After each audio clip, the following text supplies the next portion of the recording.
Hello, everyone. Today, I'm so excited to be interviewing Amy Stein, who is a very experienced and very well-regarded physical therapist, I should say, who's from New York City.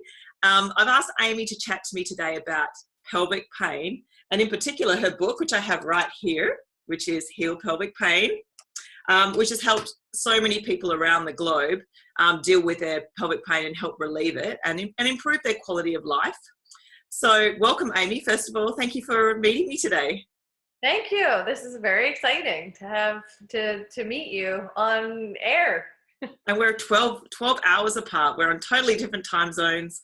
I've got my sunshine blaring in because I'm in Perth and it's really sunny in Australia pretty much most of the year round, actually. Oh, that's nice. Yeah. It's a little cold here in New York City, I have to say. Is it really? Weather. Yeah, it's 40 degrees Fahrenheit. So okay, so it's not much above 0 Celsius. Yeah. Nice. I'm going to come back in a minute. I know often what I do is ask people all their qualifications and their experience, but I'm going to come back to that because I know a lot of people will watch a video and kind of think in the first 5 minutes, is this relevant for me? So right. What I'd love for you to do, if you don't mind, Amy, is just run through a few client stories so that people can get an idea of what we're talking about when we're talking about pelvic pain. Because I know, like, for me, I'm a musculoskeletal physiotherapist, and traditionally, if I'm totally honest, when I think pelvic pain, I'm usually thinking sacroiliac joint pain and pubic symphysis pain. So we tend to think about the nuts and bolts, the joints and the ligaments and the muscles, and we are missing so much of the picture. So in terms of the internal organs and the muscles and everything. So I'd love it, Amy, if you could just give us a few client stories, just to give us a picture of the sorts of things that you treat. Sure. Actually, how I got involved in it was a friend of mine had a it was while I was in school, and a friend of mine had a hysterectomy. Wow. And she ended up with severe bladder pain, bowel issues, and sexual dysfunction. It was sexual activity was painful. She ended up some days in bed, unable to get out of bed because of the pain. And they had ruled out bladder infection. They had ruled out pretty much everything. And I think what happened, now that I look back at it, is that they probably nicked a nerve, like the pudendal nerve, which helps regulate bladder, bowel function, and sexual function. So she was an example of a patient that just had an irritated nerve, just like you have sciatic pain. She had pudendal neuralgia pain that affected the bladder, bowel, sexual function. It affected the muscles mostly. The nerve actually irritated all the muscles. So it became a whole cascade of things that just, it's pretty much stopped her life. And it was mostly musculoskeletal in nature and nerve pain. Another example is actually a Pilates instructor who I just learned about Pilates. I didn't know much about it. And I smile because I'm teaching Pilates, so you know. Okay. Yeah. So she was one of my first patients, and she came to me and she said, I'm just having this bladder urgency. And, I teach patients how to control their bladders and strengthen their pelvic floor. And I don't understand why this has happened to me. She was in her, I would say, mid-50s, and she was in really good shape. And I said, well, show me what you're doing, because I don't know that much about Pilates. Yeah. And she showed me some mat exercises and how she pulled in her core, and she did the leg circles and the circles. And she kept saying, keep holding your core and pulling your pelvic floor, do the circles and do the circles. And then I said, oh, do you ever let go of the muscles? And she said, well, not for at least 5 minutes each go around. I mean, this is years ago, so I'm sure things have changed, but I was like, oh, that could be why you have an overactive pelvic floor. Your muscles are just never have a chance to relax. You have 6 clients a day and you're teaching them how to do this and you're doing it with them. So you're overactivating your pelvic floor. You may be overactivating some of the hip rotator muscles, which are also part of the pelvic floor. So those are two examples of females. And then one of my first patients too was a young male, and he had testicular pain, and he had pelvic floor dysfunction. He also had bladder issues, what's called interstitial cystitis or painful bladder syndrome. And he was a young, fit guy, and he just had these bladder issues and this pain in his genital region that he couldn't explain. No physicians could explain. They ruled out infection. So it became very distressful for him, as well as all these other people that suffer from it. And it was a musculoskeletal issue. So those were some of my first patients, and it's been just a growing experience since, learning about each different patient and different symptoms. But it's very rewarding. So I really enjoy doing what I do. Oh, I'm sure. I was just thinking that the friend that I had coffee with yesterday has had a very long history of endometriosis, and pretty severe abdominal pain, and the consequences of that have been pretty traumatic over the years. But it's interesting because I think, and she lives in the States, it's a very generally quite a medicalized approach to it, drugs and surgery, but nothing outside of that in terms of, any kind of nutrition or some of the other things in your book that I'm just thinking about now, which we will come to in a minute, actually. So we'll take that step back now, Amy, and I'd love it if you could talk about your history in terms of, where you studied and, what, we've talked a little bit about what got you into pelvic health, but any of your experience and what you're doing right now in your clinic, that'd be great. Sure. So I graduated in '99 with a master's. I went to school, Nova Southeastern University in Florida, Fort Lauderdale area. And then in 2013, I finished my doctorate there. And pretty much right out of school, I started doing pelvic health, partly because of this friend of mine that I mentioned in the beginning that had the hysterectomy and then had her bladder, bowel, sexual dysfunction. And I actually went to my professors at the time and I said, what could this be? They ruled out the back. She has no infections, like everything's clear. What could this be? And they said to me, well, open up your textbooks, look and see what you think it could be. So I opened up my textbook and I said, maybe it's lower down on the chain, the sacrum, the pudendal nerves, or maybe some of the other nerves in the pelvic region. And that's pretty much how I got interested. And then some of my first patients were right out of school because of this friend of mine who had introduced me to a urologist.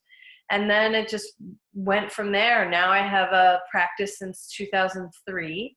And there are 7 physical therapists in the office, and we all do pelvic health.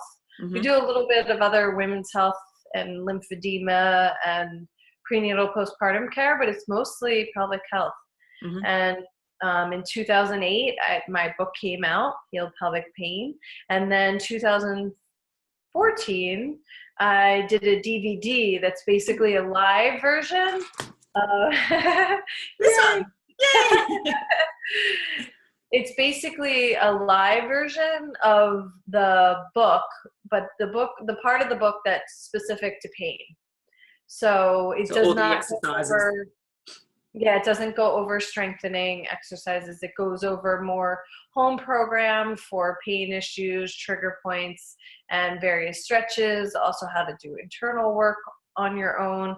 Obviously, I recommend a physical therapist or physio to guide the patient.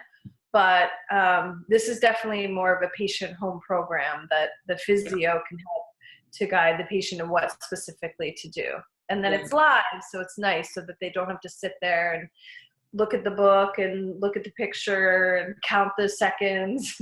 Remember what's next, go back to page 12 and then go back 40. Yeah. No, that's fantastic. I'm just thinking that obviously we've talked about the one-on-one, and in an ideal world, most people would go and have that assessment. But you've obviously created a book that over time you've realized that there were a lot of similarities between the different clients and things that helped a lot of different people with pelvic pain.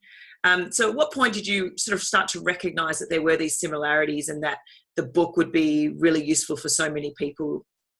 When did I realize that it was so important? When did you start to see all the similarities between, I guess, when you've treated hundreds of people, you started kind of thinking, well, you know, the relaxation is really, really helpful. These exercises are really, really helpful. Was that kind of early on, or did that take those years of experience to start to recognize? I think, yeah. I think the classes that I took, so we're not taught it in school. It's usually just like a case study, or you could take an elective women's health class now. Years ago, you didn't even have that option.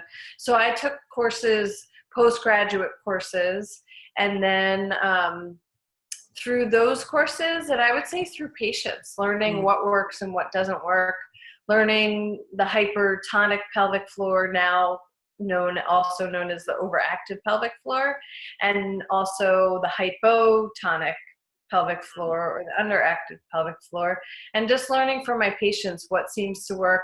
Okay, so stretching maybe too premature for some of the patients because they have too many trigger points, so they need to do more massage. I would actually say now I would love to go back and revise the book. Unfortunately, I don't own the book anymore. McGraw-Hill does. So I've asked if I could do a revision, and they've said no. That's all right. We can add a little addendum on the website then. I know, but it still is very applicable for the patients. Yeah. I go through that they really need to monitor their symptoms, and same with the DVD, that they need to monitor their symptoms and don't push yourself too much.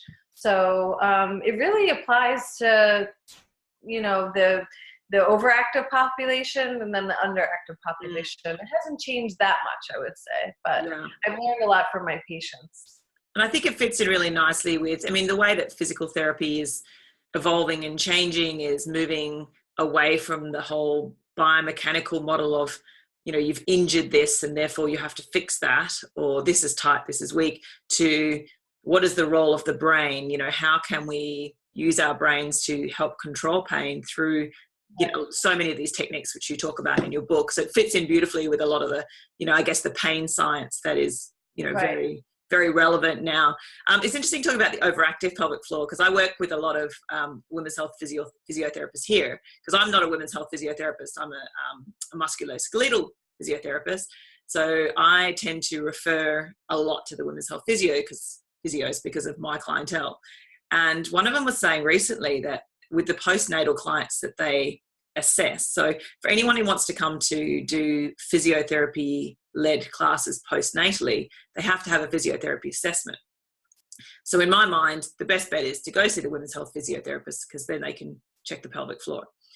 And this physiotherapist was saying that about 25 to 30% of the women that she sees postnatally have an overactive pelvic floor, which kind of blew my mind, actually. I didn't realize that it was anywhere near as prevalent as that. Yeah. So it's much more prevalent than I think most people, OBGYNs, urologists, most people think. And we see a lot of males too, and a lot with more overactive pelvic floor. And from young ages up until like 80s, 90-year-olds that have the overactive pelvic floor, they may have some weakness along with it. Yeah. But they tend to, in our office, we see mostly overactive. Sometimes a little mix where there's some weakness, but. And that's really, it's interesting that you brought up the age thing, because I think, we know that there's that correlation with children who do, there's bounding sports and gymnastics and horse riding, and they tend to have very overactive pelvic floors quite commonly, don't they? Yes. Yeah. And like dancers and Interesting. See, we could talk about this. We see a lot of like Wall Street CEOs. Oh, yes. Stress. That's where the pain comes into, because that definitely, I address it in my book, but not the same as how it's being addressed now, the whole pain science. I address you need to find relaxation exercises that work for you. You need to find things that calm your central nervous system. But I don't go into the whole pain science that is being studied now by Larimer Mosley and Butler. And it's the combination of doing the two, I feel, is really effective. That you need to calm down the nervous system, you need to possibly change the messages in the brain, and also address the musculoskeletal issues that are going on. Yeah, absolutely. Absolutely. See, you and I could talk about this all day, Amy. I'm just going to say, I love that your book, because I've read your book, and I love that it covers the exercises, the stretching, but it also covers nutrition, relaxation, self-massage, which I found really interesting, and also the bladder retraining techniques. So it appears to be really quite, a holistic approach. Can you just give us an idea about why relaxation? So we tipped on it a little bit, but why do you think relaxation is so important for people with the pelvic pain? So we find that a lot of these pelvic pain patients, they end up tensing the muscles or holding the muscles, and then whether it's because of the pain and they're tensing everything because it's so painful, or they have a diaphragm or their jaw muscles are so tight that they're just tightening everything. I found over the years that is the first exercise that I gave my patients: relaxation breathing and how to relax the pelvic floor. Because again, from the beginning, I found that most of them are holding the muscles. They don't even realize it. Yeah. And then because they're holding it all day, they're actually shortening. So the muscles should go through like a range of motion. I explain it to my patients, just like your bicep goes through a range of motion. But what I find is that these patients are shortened. The muscles are shortened, so they can't actually lengthen. So then they end up with the pain, they end up with urgency because the muscles can't fully relax, so it makes it feel like they have to go to the bathroom all the time. They can't empty the bowels fully because the muscles are tightening or spasming before they're completely evacuating. Yeah. So it ends up into a cascade of things when the muscles are overactive, and teaching them how to relax the muscles and do it throughout the day, not just when they're in their session, but when you go home, when you're walking around, when you're on the subway or in a car, practice relaxing those muscles. See if you're tensing them. Just like if you were sitting at your computer all day hunched over, you need to go to physio as much as you want, but if you're still doing this, you'll keep back and back and back. So we have to retrain how to sit up straight and relax the shoulder muscles. So it definitely is a holistic approach, just like any other part of the body. But there adds components to it, because then there's bladder issues that may need to be addressed. You don't want to be constipated. You don't want to strain, because that's only going to aggravate the muscles more. So that was the purpose of the book, was you need to address the musculoskeletal part, but you also need to address the nutrition. Are you lactose intolerant and it's causing like more gas and abdominal pain? Are you gluten intolerant? So I do go over each bit, not as extensively as the musculoskeletal part, but my point is just that it's really important to address everything try to address everything at the same time, so that you really get the full feeling of what needs to happen.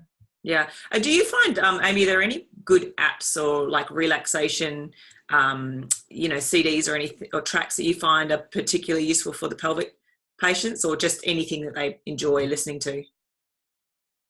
I would say the number one thing is anything that they enjoy listening to. I do have a friend that made a DVD. It's a mindfulness meditation for pelvic pain. Okay. Her name is Alexandra Milspaw, Milspaw. Okay. She specifically did one for pelvic pain. And it goes through various mindful techniques and relaxation techniques. Then I also mentioned to patients there's an app called Buddhify and an app called Headspace, and it helps to just give you different ideas of how to relax the mind and relax the body. Yeah. And then some people respond really well to yoga. So another friend did yoga DVD specific to pelvic pain, Dusty Ann Miller. So there's definitely more out there than there was 10 years ago, which is exciting. It but is. we still have a long way to go on the education part of it, but we're getting there slowly. That's awesome. That's awesome. Okay, so we're going to move right on to sex. And Okay. In your book, you say the bottom line is a healthy pelvic floor contributes to healthy sex, and healthy sex contributes to a healthy life. So I know that sex is a massive topic, and we could do, probably a 2-hour interview on that.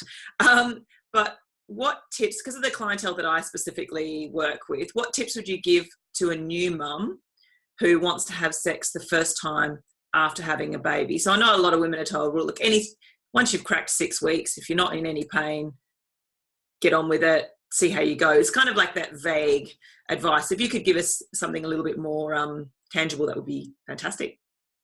Sure. You're right. We could talk about this for about 2 hours.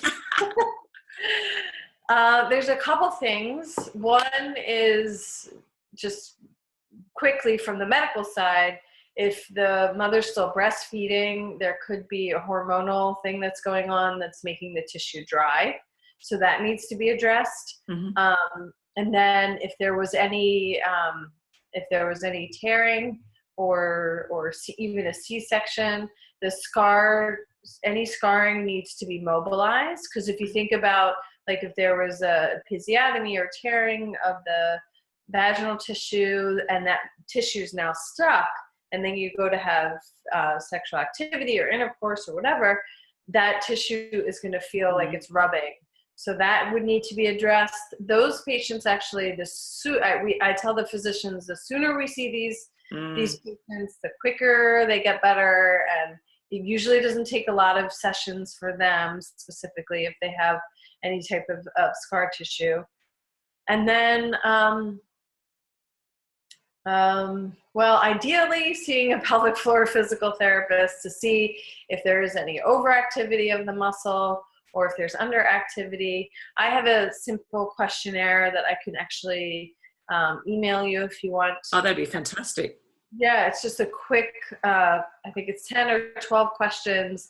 That's yes or no. Do you have any of these bladder symptoms, sexual difficulty or pain, inability to orgasm, that type of thing? And if you do, then there's most likely there's a pelvic floor muscle issue going on.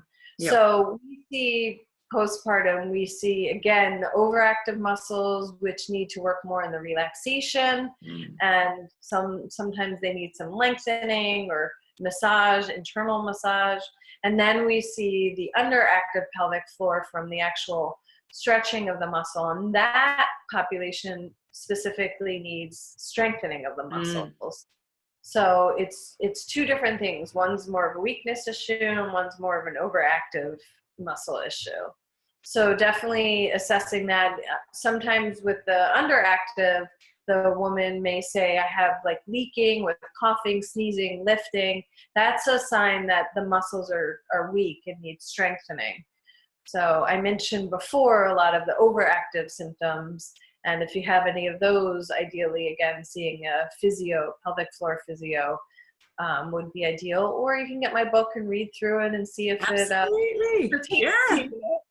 And I know people are probably thinking, what is this internal massage all about? And there are tools that people, like a wand, for example, that people can use to help get into those trigger points, aren't there? Yes. Yeah. Yeah. Ideally, again, seeing a physio. Oh yeah, absolutely. Getting an evaluation and having them show you what specifically to do, and then going home and doing it on your own.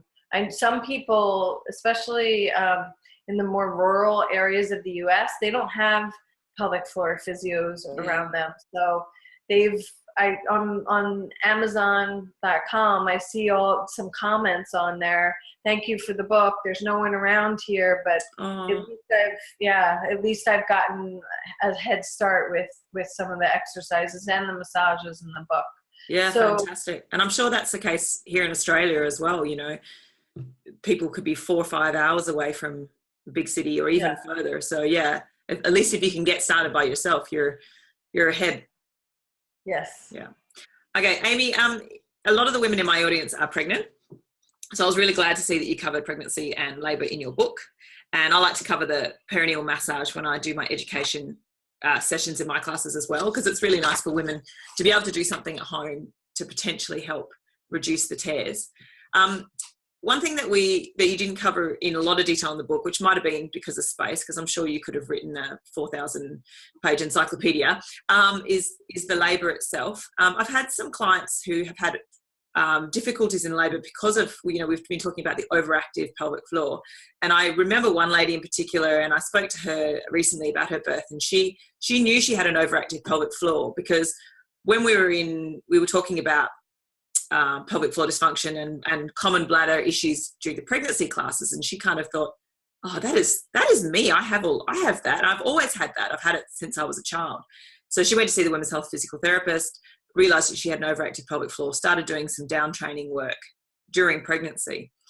But when she was in labour, as she was labouring, she said it felt like there was this block in her pelvis. It didn't feel right. It was almost like the door was closed at the bottom. And after about 18 hours, she was still 1 centimetre dilated. So she had the epidural and boom, within an hour and a half, she was fully dilated. So I was just wondering, in terms of any recommendations for birth for women who have really overactive pelvic floor muscles. And I know this is really tricky because birth is just so multifactorial. But if a woman, gets your book, does her down training, her relaxation, birth preparation, she has a fantastic supportive team behind her. Do you think that she can still experience a really positive birth? So ideally, addressing the overactive muscles prior. Yeah. I've had patients that I've seen right up until like a couple of weeks before or a week before their delivery. And really, educating them on, some women don't even know how to actually push. So they think they're pushing, but they're actually tightening. So that's one thing that's really important to educate them on. And if they don't seem to be getting it, they could use a mirror. They could also use a biofeedback machine.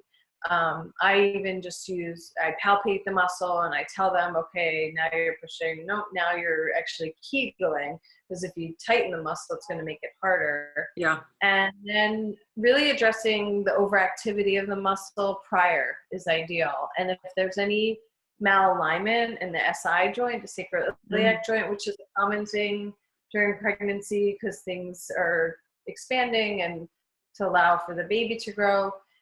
Addressing that too, because if the SI joint is off, sacroiliac joint is off, then muscles could be shortened on one side and lengthened on the other, and then that makes it harder for the delivery too. There's even a thought that psoas tightness, because of where the baby comes out and where the psoas is, that the psoas could be causing some restrictions for delivery. That was actually, I'll have to think about that. I'm going to have to. I know, that was actually a UN friend that said that, and I was like, oh, okay, that kind of makes sense. Just because where the psoas crosses. Yeah, really addressing that, teaching education with the patient, and then teaching them the breathing exercise, which is the first thing I teach my patients, and is the first exercise in the book for the relaxation part.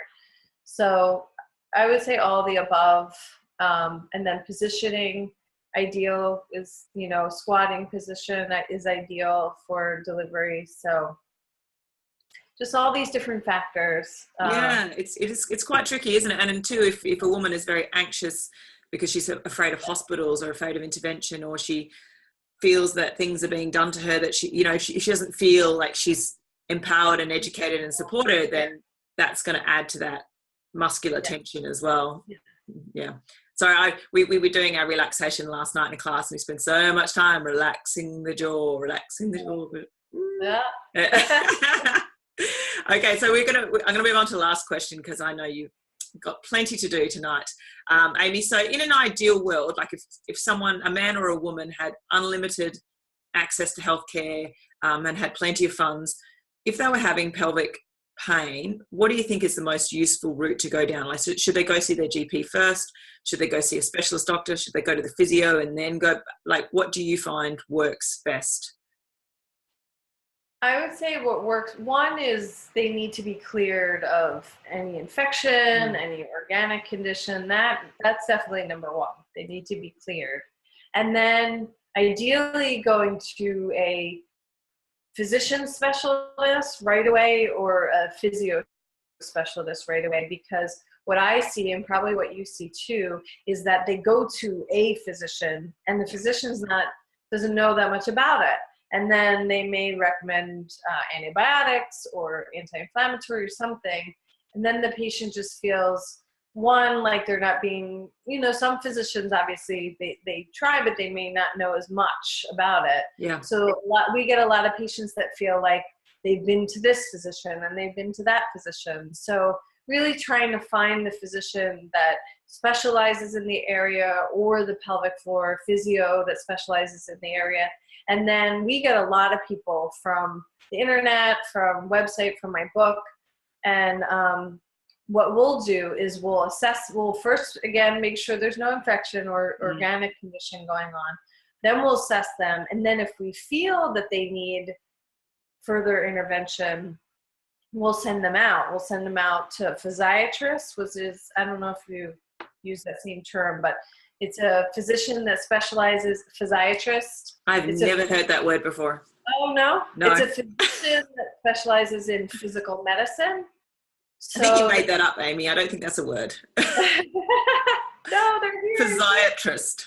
I know a lot of people are like, do you mean psychiatrist? I'm like, no, physiatrist. But I'm dubious. Google it. You can see Sarah. Okay, all right. I believe you. But those are physicians that specialize in, like, for our patient population, they'll do injections, they'll recommend medication if needed, or they'll do like nerve blocks. So I find that they're more helpful than most of the time than just your regular orthopedic back. Yeah, I would agree. So, and then we do have some gynecologists here in New York City that specialize in the area. So they'll even give these blocks or the medication, the Valium suppository if needed or whatever. And then most of the specialists are open to, does this person need nutritional changes, which can be very important, or they've already tried everything. So, okay, let's look at something else. Do they need to do more mindfulness, meditation, or yoga? Or on this flip side, is the yoga aggravating their sacroiliac joint, which is aggravating the nerves and the pelvic floor? So it definitely takes a holistic approach. It takes... It's a team, isn't it? A team. And then a lot of patients say, even to us, like, I need a person in charge of all this. Yeah. And we are sometimes the person in charge of, like, okay, you should see a physiatrist. You should see a nutritionist. Or, you know what, you've seen nutritionists, so let's now try the meditation. Or you're not sleeping well, so let's figure out how to get you to sleep better. So it definitely needs to really look at the whole picture, address the behavioral modifications that we talked about before. Are they sitting on a seat that's too hard throughout the day? Even the subways of New York City tend to be very uncomfortable. So is that aggravating their condition? So it's definitely finding the things that aggravate the patient, eliminating or trying to modify them, and going from there. So that's brilliant. All the different angles. And I would make a couple of points there. One, I would say that if you yourself have pelvic pain and you feel like one aspect of this is being addressed, and you listen to this talk and you think, wow, no one's ever mentioned any of these other factors, then it might be worth getting another opinion. Yes. And the other thing that I would add is that I know I traditionally did a lot of work in sports medicine and orthopedics, and the best people to ask about anything surgical are the physiotherapists, because we do a lot of postnatal rehabilitation. We know who the good surgeons are. And I think if you wanted to go down a specialist route, whether it's seeing a urologist, a gynecologist, sometimes it's worth having a chat to your specialist physiotherapist first and saying, who do you recommend? Because, we tend to have nutted out the ones that we think are really, really good, and we'll approach it in this very holistic way. So I think see people like Amy, she'll know all the best people in New York, I'm sure. Do you do any work via Skype, Amy? Do you see any people rurally? No, I don't know the rules and regulations too much in the US, because I know it's hard to give medical advice more than just your standard, like, okay, you need to address any nutritional issues, you need to, if you have tightness in some muscles, you need to address those. I don't do Skype, but I do phone consults, and I try to find out, like, okay, what have you done? What condition, what are you still experiencing? What's helped? What hasn't helped? And then guiding them what to do. The next step. Where to go. Okay. What to do. Not so much giving them advice like, okay, you should do this, this, and this. More like, okay, I think you should see a mental health therapist because it sounds like you're having a lot of stress, or come visit us in New York and we can do an evaluation, or find a physio in your area and have them do an evaluation. And by the way, you mentioned before that they're about specialists. I just did a talk with a friend of mine at this, the abbreviation is ISHWISH, the International Society of the Study of Women's Sexual Health. Mm-hmm. Tongue twister. And we did a talk on how to find how physical therapists also vary. Oh, absolutely. Because there's not a lot of regulation on that still.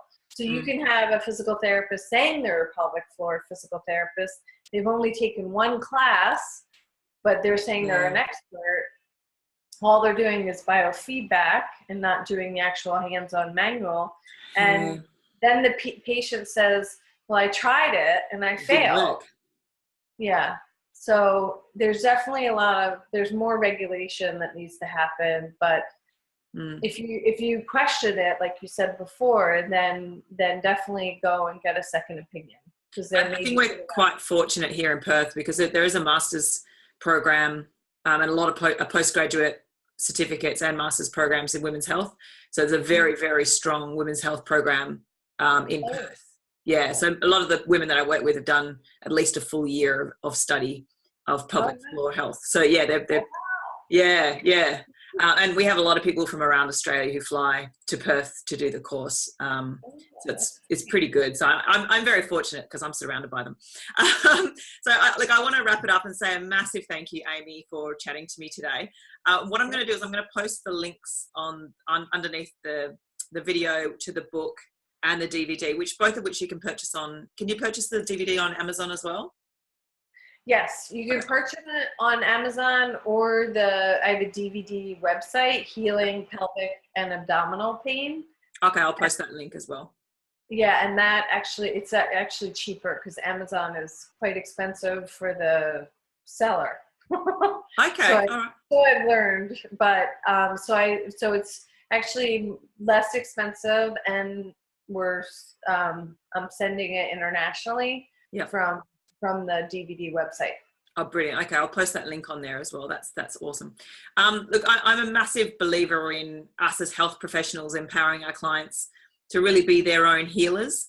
And, we can support and advise and educate clients, but, it's the individual, isn't it, that really holds the power in the healing process. So I think, this book is just fantastic for that. It's really giving the power back to the clients to try and, be the master of their own healing process. So thank you, Amy, for helping so many people. And I just had a quick look through the Amazon reviews, and it's just lovely reading some of these people who are just like, oh my gosh, within 3 days, just from doing these relaxation things, my life has changed. And you think, wow, obviously no one's so many people have not come across, that information before. So that's fantastic. Yeah, it's very exciting. It's very rewarding. Whenever I feel like I need a little boost, I go on Amazon and I look at helping people. Oh, that's brilliant. Thank you. Excellent. Thank you so much, Amy. And I'll post all the links underneath. So if anyone is in New York City, obviously they have the pleasure of going and seeing Amy in person. For those of us who are on the other side of the world, we can see Amy on her DVD or read in her book. And there's also a bit of information on your blog, isn't there, as well? So I'll put that website up there as well for anyone who needs it. All right. Thank you so much, Amy. Okay. Thank you. Take care.